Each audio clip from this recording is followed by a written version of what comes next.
I won't disappoint you, Ollie. I get them all in here. Beverly, stylist, fix his hair.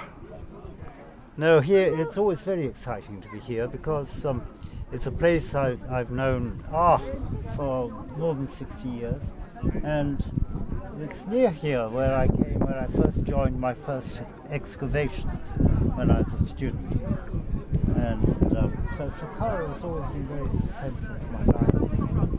And the Step Pyramid here, there used to be a wonderful French archaeologist who worked here all his life, and he must have been late 30s when I first knew him, I suppose, and he worked here until well into his 90s. He came every year, just adding a few stones to his reconstruction of the whole complex.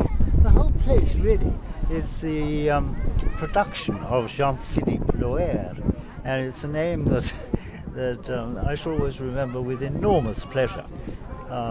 Whenever I used to come here in later years, and he saw me, he would say, "Ah, Monsieur, c'est vous."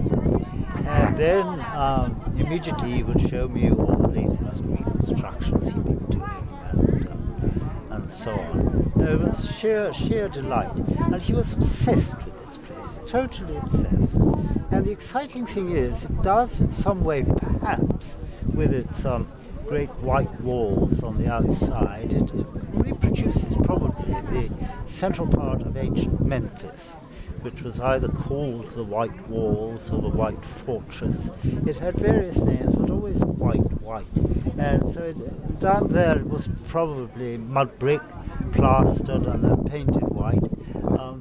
Here, of course, because you're in the desert and you're building for eternity, here, of course, you build in stone, and this is the finest limestone that faces this courtyard where we are now.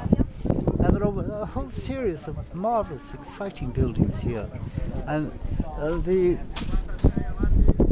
pyramid itself. I mean, you can probably see that the stones here are so small. It's the first time that they're building in stone on this scale. Before they were always building in mud brick, and the scale of the stones here is hardly more than a really very large mud brick. And in this way, it is a very, very exciting monument. And sticking out from the side, you can actually see some of the roofing blocks, which were cedar wood. And the Egyptians, of course, they were trading with Lebanon. They were getting this is the third dynasty, and the Egyptians were trading with Lebanon from the second dynasty anyway, going up there, getting the fine cedar wood. Because that's one of the things that Egypt doesn't have. It doesn't have good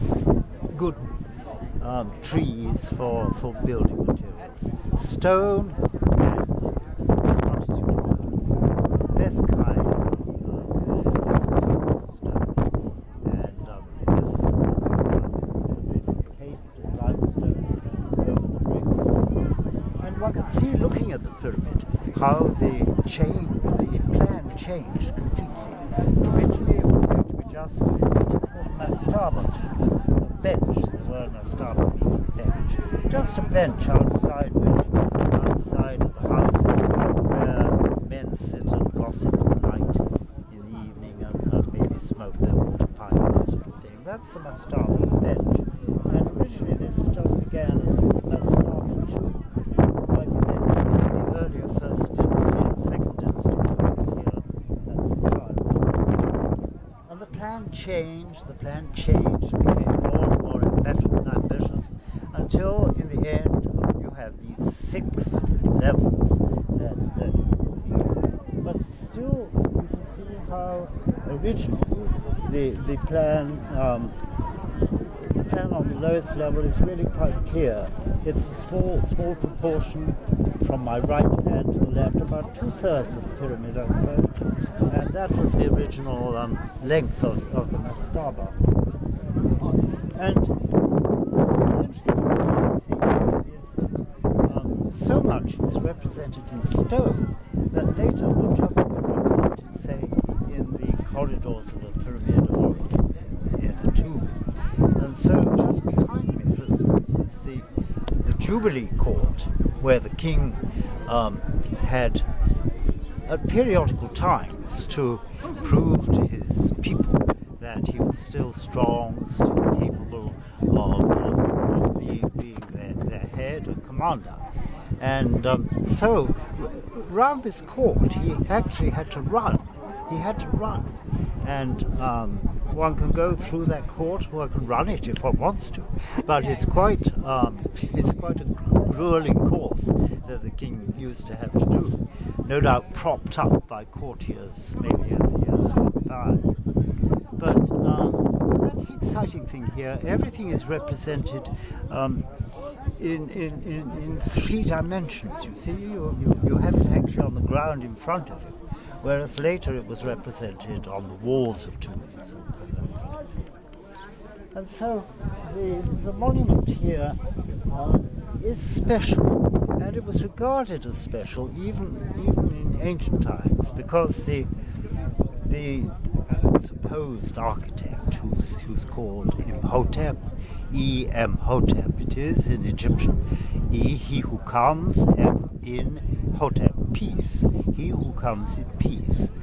He's the traditional architect of the pyramid, and he was considered, as time went on, a real polymath, a man of enormous learning and wisdom. Medical science was attributed to him. He was acquainted later on with the Greek goddess Aesculapius, or Asclepius in Latin. And so he was indeed made into a god in later times here in Egypt. And this happened to very, very few ordinary human beings. Obviously the king was a god by definition, but ordinary human beings, it was rather difficult to become a god. And someone like Imhotep had a very, very special position throughout Egyptian history.